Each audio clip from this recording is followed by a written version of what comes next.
What's going on, guys? Welcome back to another video. Today we're going to learn how to remove all late payments from your credit report. So if you're looking at this video, I'm sure you're not in a good situation because you probably have late payments on your credit report, and I've been in your shoes, and trust me, I know it sucks, but we're gonna get down to the bottom of this and we're gonna figure it out together, and I'll walk you guys step by step on how to actually remove all that stuff and move towards better financial future, I would say, because your credit score is one of the most important things that you can have and that you can utilize in your life. So it's very important that you guys take care of it. But stuff happens. When I was 18 years old, nobody taught me about the importance of credit scores and credit cards. So between 18 to 21, I've done a lot of mistakes that I wish I could have avoided, but it is what it is now. When I turned 21 and I started to learn about that stuff on YouTube and actually understood the importance of a credit score, then I was like, okay, I need to figure out a way on how to do this. So I've been through it myself, so now I'm trying to help you guys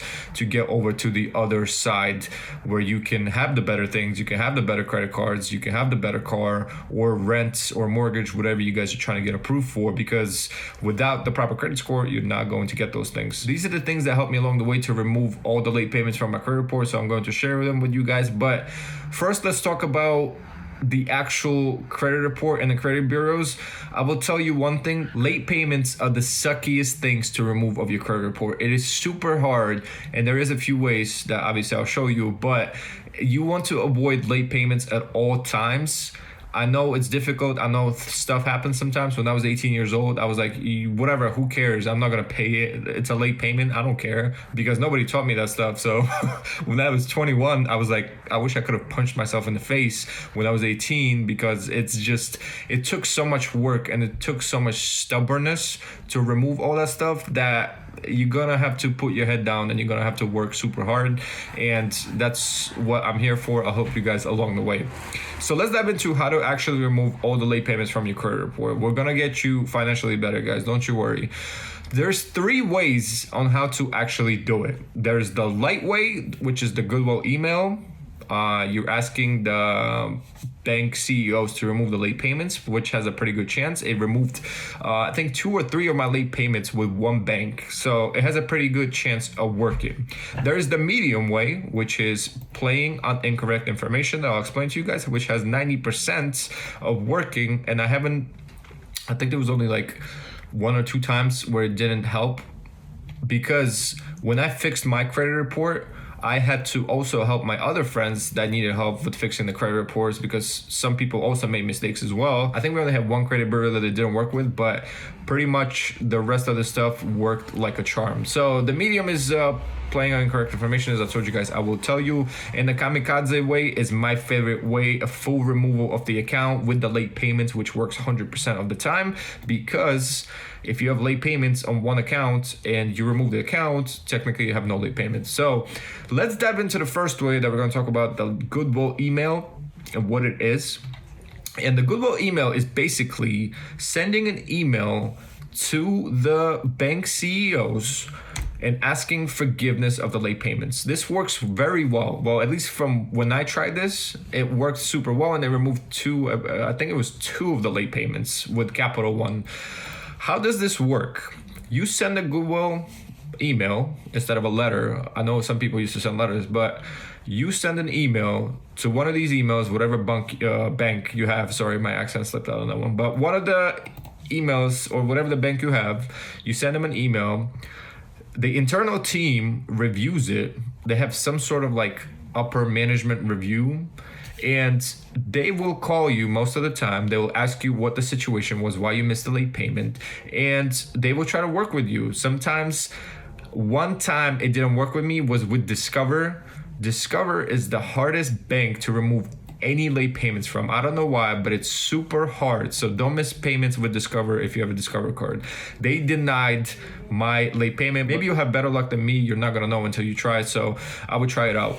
But as I told you guys, they will call you. They will ask you what the situation was and why it happened, and then they will call you back again maybe 2 days later, and they will tell you whether your payment is getting removed or not. Maybe they'll send you a letter, but make sure if they do say that they're gonna remove the late payments, make sure you guys ask for a mailed confirmation letter. The email that you're going to be sending is this one. The email, subject, goodwill adjustment request, account ending, and the last 4 digits of your account number. You're going to paste dear CEO's full name. My name is this and that, and I'm a customer of, let's say, Bank of America with an account ending on 1234. I am writing to you directly, respectfully, and sincerely to request a goodwill adjustment to remove late payment notations from my credit report associated with this account. I want to be transparent about my circumstances, this and that, during this time of the year. Just make sure you paste in all the information. Don't leave anything out. Make sure you read the whole thing. And obviously you want to come up with a situation, or if you actually genuinely had a situation, explain your situation or what happened. Either you lost a job or you had medical expenses and you were just, they would love to hear a sad sap story. So make sure you know what you're putting out there. Outside of this difficult period, I have tried to be a responsible and loyal customer of Bank of America. The late payments currently reflected on my credit report do not represent who I am financially, and their presence is significantly impacting my credit profile and my ability to move on forward. I am not disputing that the payments are late. I take full responsibility for that. What I am humbly asking is that Bank of America consider extending my goodwill gesture to removing those late payment notations from my credit report. Many financial institutions exercise the discretion, I hope I pronounced that word right, for customers who have demonstrated a sincere commitment to making things right, and I believe my continued payments reflect exactly that. Guys, the more late payments you have, the harder it's going to be to remove them. So again, you want to stay on top of them. Sign up for auto pay or just try to figure it out, because it's so sucky to remove late payments and it makes you feel like crap. It made me feel like crap for a year and a half that I was battling with them, trying to find ways to remove them. I basically did all the hard work for you. These are the legit ways that will help you to remove those late payments. And I had to do it all by myself. I had to spend time and my nerves, and it was just very painful. Don't miss late payments. Try to find a way to pay them, even if it's a minimum payment due. Just try to get it in, and don't let it go to charge-offs or collections. But matter of fact, charge-offs are super easy to remove. So it's another thing that doesn't really make any sense in the credit card game. But anyway, you want to paste the email, you want to paste the subject, fill out all your information. I'm going to attach the PDF file below so that you guys have the information, and just fill it out, put your info in. But remember that you need to pay attention to what you're putting down, because the situation that you're going to put down, they're going to call you and they're going to ask about the situation. So if you're going to BS the situation and they call you and you're like, I don't know what's going to happen, then they're most likely not going to remove it. Pay attention and make sure you explain them properly, step by step, of what you put on the paper and why you missed the late payment. As I said, Discover is pretty hard. They were actually super rude on the phone too. When they called me, they were like, we're not going to give you forgiveness for your late payments. So that time, I closed my Discover card. I never banked with them again. That was just super rude. And I didn't care. If they weren't willing to work with me, I was like, I'm not going to be around. I don't want to use your services. I don't want to pay you interest. And I was just done with them. But it is what it is. So this is one of the ways to remove the late payments. This is a light way. And if this doesn't work, we're going to move on to step number 2, which is trying to play on bureau's incorrect information. So sometimes mistakes happen, and the credit bureaus know this, and they make the mistakes. I don't know why they happen, but sometimes the credit bureaus will report your late payments on different months. For example, let's say Experian is reporting your late payment in July, and TransUnion is reporting the same account, but they're reporting that you had a late payment in May, and then Equifax is reporting that your late payment was missed in August. So that is incorrect information, and that is, matter of fact, that is a fine. You can get monetary compensation paid out to you, because if you were denied credit, that's like illegal. So this is what we want to do. We want to look in our credit report and see if there's any incorrect mistakes and if there's any late payments that are getting reported on different months. And if you hit that, you hit the lottery. And that honestly goes for collections and charge-offs as well. If they're reporting incorrect information to the credit bureaus. Like, let's say the account was charged off on TransUnion, but it's still reporting late on Equifax or Experian. That is incorrect, and you can get that account removed.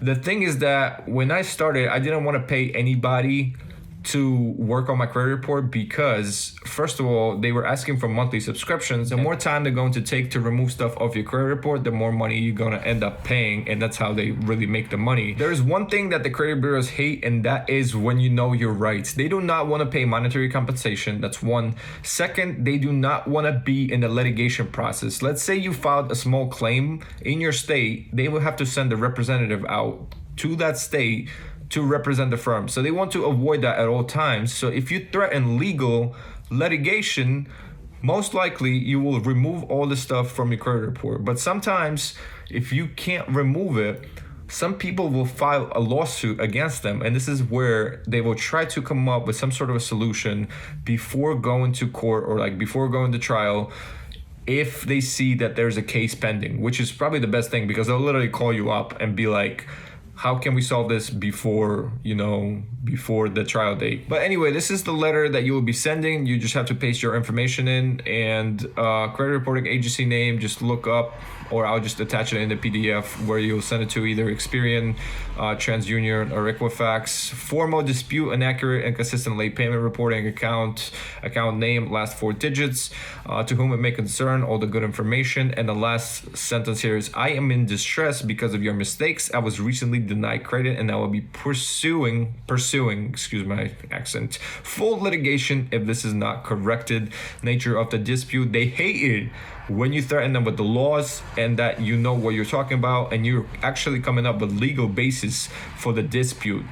And again, when you have proper grounds and you this is the thing, guys, you will have to sort of build a case. You will have to keep track of the information you're sending out to them and keep track of the information they're sending back to you. You send this letter out, they send something back, you save that. You're building a file just in case you want to file a trial in the small claims, If you're trying to fix your credit report on your own, you have to be stubborn and you have to stand your ground. Don't be scared of anything. Just know your rights, guys. I know things happen. Accounts go into charge-offs. You get late payments. It's life. Sometimes you're responsible, then you understand that you have to be responsible. And nobody's blaming you. It's just you have to fix it and you have to move on and make sure you don't do it again. So this is what the whole point of the video is for. So there's a demand for action on this letter. I hereby formally demand that you take the following actions with the time frame prescribed by the FCRA. They know that they have 30 days to get all the information and to respond to your concern. And finally here, notice of intent to pursue legal remedies.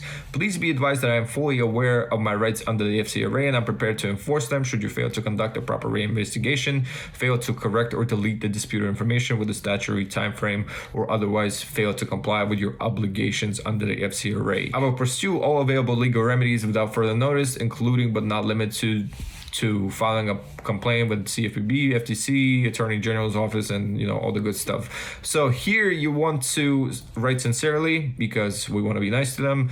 I guess your full name, last 4 digits, date of birth, and you want to attach 2 copies of some sort of verification. So it can be your government issued photo ID and it can be your photo of your social security card or a bank statement. But make sure that when you attach them, people you're able to see them and it's not super small, because otherwise you can send it out without that information and they're going to deny your request because they couldn't verify your account. I know it's a super simple little step that some people don't pay attention to.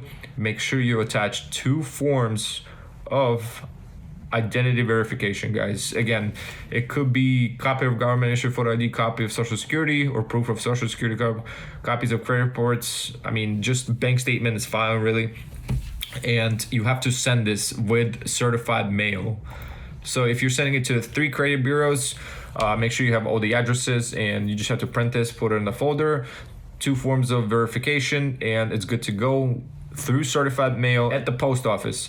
And they'll give you a little green slip that you'll have to keep, and just keep track of what you're sending out and keep track of what they're sending back to you, because we want to have some sort of foundation for our case if we do decide to get some monetary compensation out of it. Another thing that I can't stress enough is don't go to credit repair people, because it's such a waste of money. People don't understand that the longer they take, the more money they will make off you, and they're removing one at a time, right? So you can send out a full letter that can have charge-offs on there, inquiries, late payments, all this and that. What they're doing is they're sending out one letter with one item at a time. So if you have 10 accounts that need to be removed, they're sending out one letter and they're gonna show you that, oh, we're making progress, we're removing one account at a time. It's for people who don't know how to do the whole credit repair. So if you don't know, subscribe to this channel and I will ask me in the comments what you need and I will try to make a video for it. But do not pay those guys a single dollar or a single penny out of your hard-earned money. It's not worth it. You will reach that financial stability on your own, because that's what I did. I had to show my teeth and I had to be stubborn and get it done, guys. I came from the bottom of the credit scores. It's not even funny. It will take time, but it's so worth it in the end. You just feel the fruits of your labor. And especially when you start getting approved for these nice cars that have points, just make sure after you get approved for them, don't go back to the same ways that brought you there in the first place. So if you're getting charged off and you're getting late payments, don't get another card that you're gonna max out and not be responsible with. It's a lot of work, but trust me, at the end it's gonna be worth it. Nobody's saying it's gonna be easy. It's gonna take some time and it's gonna take some teeth. If you made mistakes, it's time to take responsibility for them. When you're sending out this letter, just make sure you're just deleting this. Actually, enclosures, just write what you put in there, and then you can delete this, sent via certified mail. That doesn't have to be there. Just make sure you fill everything in so it doesn't look like you just found this letter and not pasted all the proper information in, because that's just gonna look bad. All right, guys, this video is getting a little too long, so I'm going to keep the kamikaze part for the next video. And no, I'm not gonna charge you guys or anything. I'm not gonna say buy my course or pay for my Discord. I'm gonna show you in the next video if this video will get 100 likes. So if this video gets 100 likes, I'm going to release the third part on how to remove the whole account if both of these ways didn't work. It's probably the best way to do it, honestly, because just skipping straight through, I mean, I wouldn't skip through both of these steps, but if you have an account that has like 6-7 late payments and it's just honestly anything over 4 late payments, it's not worth going with the first step or the second step. It's just better to remove the whole account, because it's going to set you back time-wise, and most likely you're not going to be removing more than 4 late payments from one account with those 2 ways. So the first way is probably best for like 2 to 3 late payments.